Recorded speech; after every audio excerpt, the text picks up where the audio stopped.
अफगानिस्तान 5500 साल पहले गंधार हुआ करता था और हिंदुस्तान आर्यवर्त तब से लेकर आज तक दुनिया का ज्योग्राफिया बदल गया, लेकिन कुछ नहीं बदला तो वो गंधार का नसीब। कहते हैं कि एक श्राप है जो कभी गंधार को शांति से नहीं जीने देता। इतिहास में की गई एक ऐसी गलती जिसका खामियाजा गंधार आज तक भुगत रहा है। हिंदू धर्म ग्रंथों में लिखी बातें आज भी प्रासंगिक दिखाई देती हैं।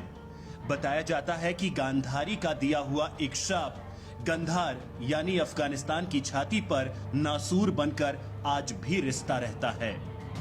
इस वीडियो में हम आपको बताएंगे कि क्या अफगानिस्तान वाकई गांधारी का दिया श्राप झेल रहा है। साथ ही आप ये भी जानेंगे कि आखिर गांधारी ने गंधार यानी आज के अफगानिस्तान को कौन सा श्राप दिया था।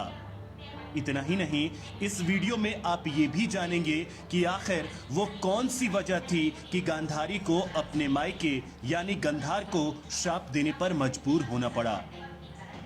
हिंदू ग्रंथ महाभारत के अनुसार पांडवों के पितामह भीष्म ने गंधार राज परिवार के ज्यादातर लोगों का वध कर दिया। कहा जाता है कि तब से लेकर आज तक मौजूदा अफगानिस्तान और तब के गंधार तक ने कभी चैन से सांस नहीं ली। कई अध्ययनों में यह बात साफ हुई है कि अफगानिस्तान का महाभारत के साथ काफी गहरा रिश्ता है। अफगानिस्तान की पेशावर घाटी और काबुल नदी घाटी तक महाभारत का इतिहास फैला हुआ है।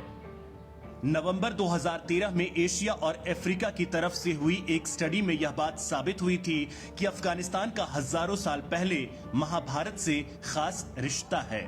विशेषज्ञ बताते हैं कि गंधार साम्राज्य आज भी अफगानिस्तान में है और इसे अब कंधार के नाम से जाना जाता है।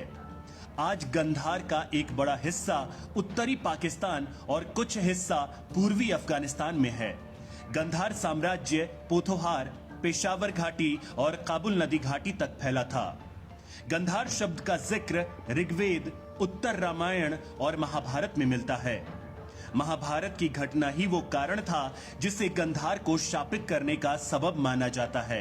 इसकी पूरी कहानी अब आपको तफसील से बता देते हैं। आगे बढ़ने से पहले आप ये तो जान ही गए होंगे कि इस वीडियो कंटेंट की पहली, दूसरी और तीसरी हाईलाइट का जवाब भी आपको मिलने वाला है, जो है क्या अफगानिस्तान वाकई गांधारी का श्राप झेल रहा है। साथ ही आप ये भी जानेंगे कि आखिर गांधारी ने गंधार यानी आज के अफगानिस्तान को कौन सा श्राप दिया था और आखिर वो कौन सी वजह थी कि गांधारी को अपने मायके यानी गंधार को श्राप देने पर मजबूर होना पड़ा। महर्षि वेदव्यास के लिए ग्रंथ महाभारत के मुताबिक करीब 5500 साल पहले राजा सुबल गांधार पर राज करते थे।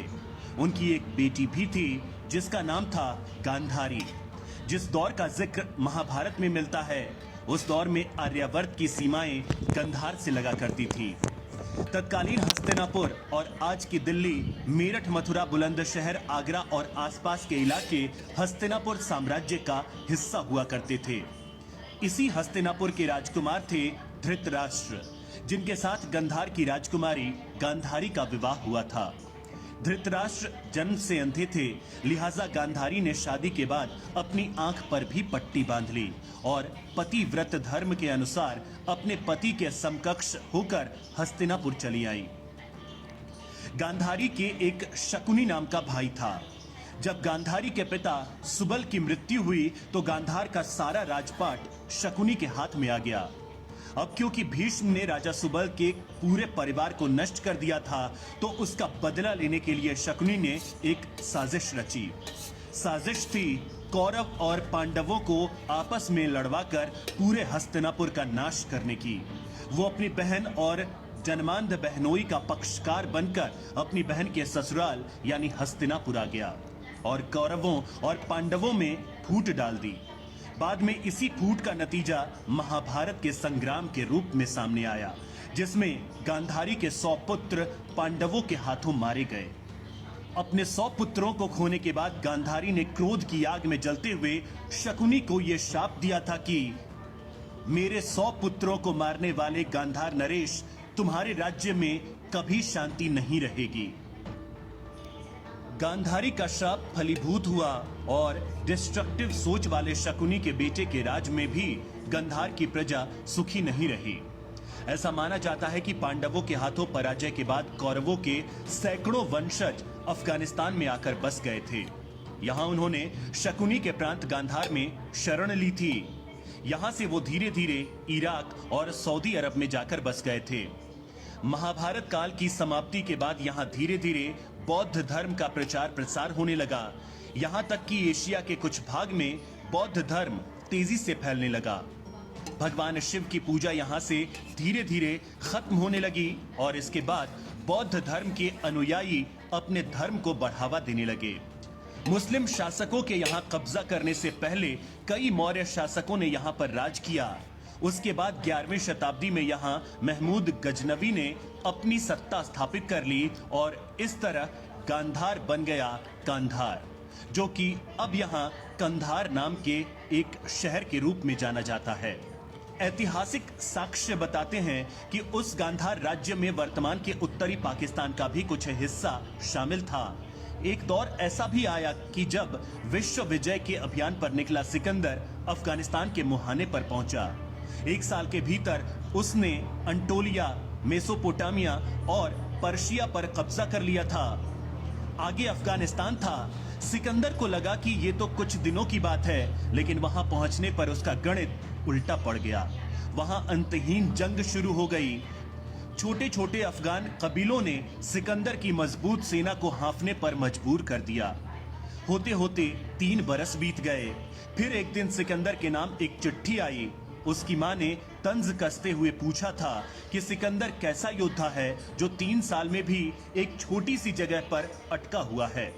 सिकंदर ने चिट्ठी पढ़ी। उसने एक थैली में अपने आसपास की मिट्टी भरी, साथ में एक संदेश भेजा, माँ इस मिट्टी को अपने घर के अहाते में बिखेर देना। सिकंदर की माँ ने वैसा ही किया। अगले ही कुछ दिन से मैसिडोनिया के कुलीन लोग आपस में लड़ने लगे। वहां भयानक मारकाट मच गई। उसी समय से एक कुख्यात लोकोक्ति चली आ रही है, Afghanistan is the graveyard of empires, यानी अफगानिस्तान साम्राज्यों की कब्रगाह है। सिकंदर ने बाद में अफगानिस्तान को जीता भी, लेकिन बहुत लंबे समय तक उसका राज नहीं चला। जितने भी समय शासन रहा वहां खून खराबा होता रहा। 19वीं सदी में यही हाल ब्रिटिश राज का हुआ। दुनिया के तमाम हिस्सों पर कब्जा करने वाले अंग्रेज अफगानिस्तान पर कभी तसल्ली से शासन नहीं कर पाए। अब जब तालिबान ने फिर से अफगानिस्तान को अपने कब्जे में ले लिया है, गांधारी के उस श्राप को लेकर एक बार फिर चर्चा शुरू हो गई है। ऐसा माना जा रहा है कि गांधारी के श्राप के दंश से गांधार आज तक उबर नहीं पाया है।